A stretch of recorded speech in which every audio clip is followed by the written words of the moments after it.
बंधुओं प्रणाम। बंधुओं, विकास की राह पर बढ़ती मानव प्रजाति मौत के चक्रव्यूह में फंसती नजर आ रही है, खुद को जैसे तबाह करने पर आमादा हो। विकास का मॉडल उपभोक्तावादी हो गया है।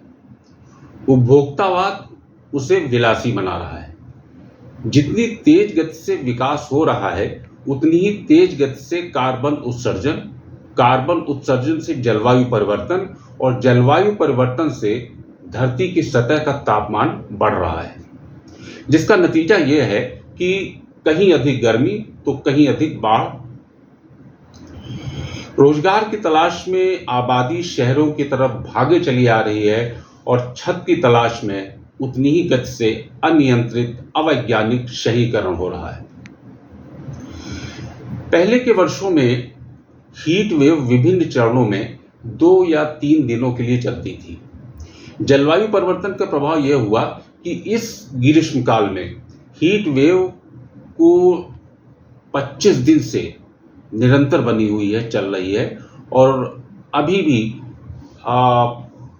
थोड़ा तापमान में गिरावट जरूर आई है। बारिश के अनुमान दिख रहा है, आसमान पे बादल छाए हुए हैं, लेकिन गर्मी का एहसास कम नहीं हुआ है।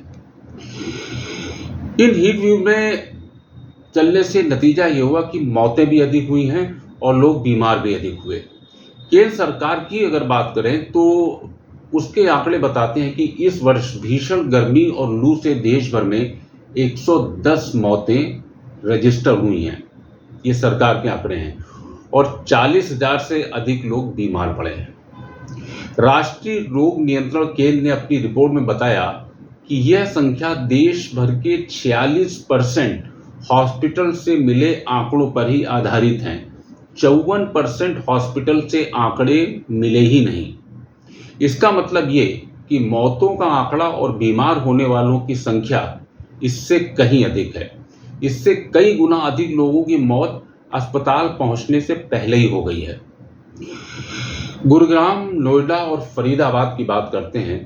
यहाँ आपने हाल के दिनों में ऐसी खबरें पढ़ी होंगी कि वहाँ मोर्चरी में लाशों की या शवों की कतार लग गई है और जगह कम पड़ने से एक एक लाश पर 2-2 या 3-3 शव रखे हुए हैं। पोस्टमार्टम के लिए लीगल मेडिको मामलों के ही शवों को मोर्चरी में लाया जाता है। इस साल ऐसे अज्ञात शवों की संख्या भी बढ़ गई है जिनके बारे में माना जा रहा है कि उनकी मौत लू लगने से हुई होगी। गुरुग्राम, नोएडा और फरीदाबाद ऐसे नए विकसित शहर हैं जहां शहरीकरण अंधाधुंध तरीके से हुआ है। सरकारों ने राजस्व कमाने की धुन में निजी डेवलपर्स को भूखंड आवंटित कर दिए और बिल्डर्स ने ऐसे आवास बनाए जिनका पर्यावरण को संरक्षित रखने से कुछ लेना देना नहीं है। उनका लेना देना है तो सिर्फ और सिर्फ इस बात से कि कैसे अधिक से अधिक मुनाफा कमाया जाए। सरकारों ने भी बस एक नक्शा बनाया जिसमें स्कूल, अस्पताल, सरकारी भवन, सड़क और पार्क आदि के लिए भूमि छोड़ दी, लेकिन इस बात पर ध्यान नहीं दिया कि बिल्डर्स जो आवास या फ्लैट बना रहे हैं वे पर्यावरण की दृष्टि से कितना उचित हैं। साल दर साल बढ़ती गर्मी के पीछे अनियंत्रित शहरीकरण भी एक बड़ा कारण है। विकास के लिए शहरीकरण और सारी व्यावसायिक गतिविधियां शहरों तक ही सीमित हो जाने के भी दुष्परिणाम देखने को मिल रहे हैं, क्योंकि कोई भी शहर किसी निश्चित आबादी को ध्यान में रख के प्लान किया जाता है। बिजली, पानी, सीवर आदि की व्यवस्था उस निश्चित आबादी के लिए की जाती है। फिर धीरे धीरे रोजगार की तलाश में शहर की तरफ आबादी का घनत्व बढ़ता जाता है और स्थिति बिगड़ती जाती है। दिल्ली एनसीआर का ही उदाहरण लें। हर 10 वर्ष के लिए दिल्ली एनसीआर के लिए मास्टर प्लान तैयार किया जाता है, लेकिन बढ़ती आबादी की रफ्तार इतनी अधिक है कि कोई भी व्यवस्था चरमरा जाती है और मास्टर प्लान धरा का धरा रह जाता है। मांग और आपूर्ति का अंतर बढ़ने और एक ही स्थान पर व्यावसायिक गतिविधियों के बढ़ने से यहाँ पर रियल एस्टेट की कीमतें भी आसमान छूने लगती हैं। नाइट फ्रैंक की रिपोर्ट के मुताबिक दुनिया के शीर्ष 44 शहरों में इस साल मकानों की कीमतें बढ़ने के मामले में मुंबई तीसरे और दिल्ली 5वें स्थान पर रहा। रोजगार और व्यवसाय की दृष्टि से देश के ये 2 महानगर विशेष रूप से सक्रिय है। आईआईटी भुवनेश्वर के शोधकर्ताओं के एक अध्ययन में बताया गया है कि शहरीकरण ने भारतीय शहरों में गर्मी 60% तक बढ़ा दी है। इन्होंने बीते 2 दशकों में 141 शहरों में बढ़ते तापमान और शहरीकरण और स्थानीय जलवायु में आ रहे बदलावों के प्रभावों का अध्ययन किया और पाया कि ग्रामीण क्षेत्रों में बढ़ते तापमान की वजह क्षेत्रीय तौर पर जलवायु में आ रहे बदलाव हैं, जबकि शहरों में जलवायु परिवर्तन और शहरीकरण दोनों ही फैक्टर जिम्मेदार हैं। अध्ययन में अनुमान लगाया गया कि भीषण गर्मी का खतरा और बढ़ चुका होगा जब 2050 तक दुनिया की 68% आबादी शहरों में रह रही होगी। विकास का संकेत माने जाने वाले तेजी से होते अनियोजित शहरीकरण ने दुनिया के कई हिस्सों में पर्यावरण के लिए गंभीर खतरा पैदा कर दिया है और इससे मनुष्य भी सुरक्षित नहीं रह गया है।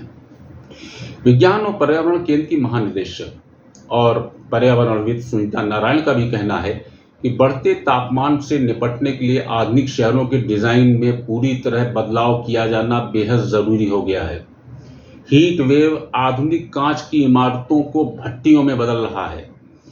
पहले के मकानों में सूर्य की रोशनी के लिए खिड़कियां बनाई जाती थी। आवश्यकता अनुसार खिड़कियां बंद या खुली रखी जाती थी।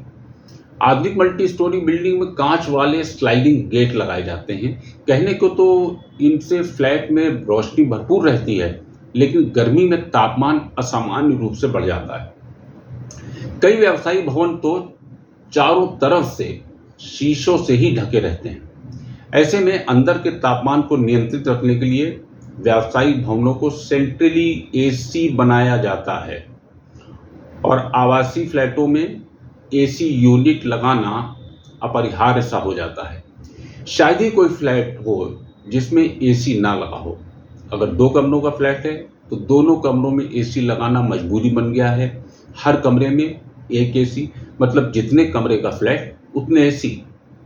हर एसी से कार्बन उत्सर्जन और एसी में लगने वाली बिजली के उत्पादन से भी कार्बन उत्सर्जन, जिससे तापमान और ज़्यादा बढ़ जाता है।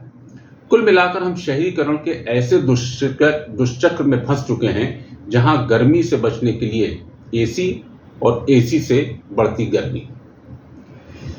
एक समय में मध्यम वर्गीय परिवारों में गर्मी से बचने के लिए वाटर कूलर का प्रचलन खूब था। अब कूलर निम्न मध्यम वर्गीय परिवारों तक सीमित हो गया है। कूलर में बिजली की खपत भी कम होती है और बाहर की वायु में शामिल धूल कण भी मकान के अंदर नहीं आ पाते। अंदर छनकर सिर्फ साफ हवा ही आती है। लेकिन आधुनिक फ्लैटों में कूलर लगाने के लिए आवश्यक एक खिड़की की जगह तक बिल्डर या डेवलपर्स नहीं छोड़ते। माना कि कूलर में पानी की आवश्यकता अधिक होती है, लेकिन उससे कार्बन उत्सर्जन एसी से काफ़ी कम होता है।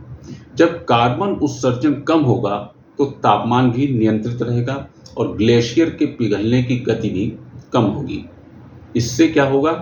नदियों में जल की उपलब्धता पूरे वर्ष बनी रहेगी। एसी और गर्मी के दुष्चक्र में हम इतने गहरे फंस चुके हैं कि यह अंतर करना मुश्किल हो गया है कि एसी जरूरत है या उपभोक्तावादी संस्कृति का प्रतीक। जो भी हो, डाइकिन एयर कंडीशनिंग इंडिया के चेयरमैन एवं प्रबंध निदेशक कमलजीत जावा बताते हैं कि भीषण गर्मी के कारण बीते 3 माह में घरेलू एसी उद्योग में करीब 50% की वृद्धि हुई है। बढ़ी मांग को देखते हुए एसी निर्माता कंपनियों को कलपुर्जों की कमी का सामना करना पड़ रहा है और इस कमी को पूरा करने के लिए चीन, ताइवान, थाईलैंड, जापान और मलेशिया से हवाई मार्ग से ये कलपुर्जे मंगाने पड़ रहे हैं। सामान्य स्थिति होती तो ये कलपुर्जे समुद्री मार्ग से या शिप से मंगाए जाते हैं, लेकिन उसमें समय ज़्यादा लग जाता है और समय इस समय है नहीं। गर्मी खूब बढ़ी हुई है, लोगों को एसी चाहिए ही चाहिए। कंज्यूमर इलेक्ट्रॉनिक्स एवं अप्लायंसेस मैन्युफैक्चरर्स एसोसिएशन का अनुमान है कि इस साल एसी की बिक्री 1.4 करोड़ के रिकॉर्ड स्तर पर पहुंच सकती है। ब्लू स्टार के प्रबंध निदेशक बी त्यागराजन ने कहा कि जितना एसी एक साल में बिकता है उतनी बिक्री 3 माह में हो गई है। एक अनुमान के मुताबिक देश में घरेलू एसी का बाजार 2028-29 तक 12% की सालाना दर से बढ़कर 50,000 करोड़ तक पहुंच सकता है। जरूरत है विकास के इस मॉडल को उलटने की, तभी जलवायु परिवर्तन के दुष्प्रभावों को रोका जा सकेगा। दो टूक के लिए मैं आशुतोष अग्निहोत्री फिर मिलेंगे एक नए वीडियो के साथ। धन्यवाद।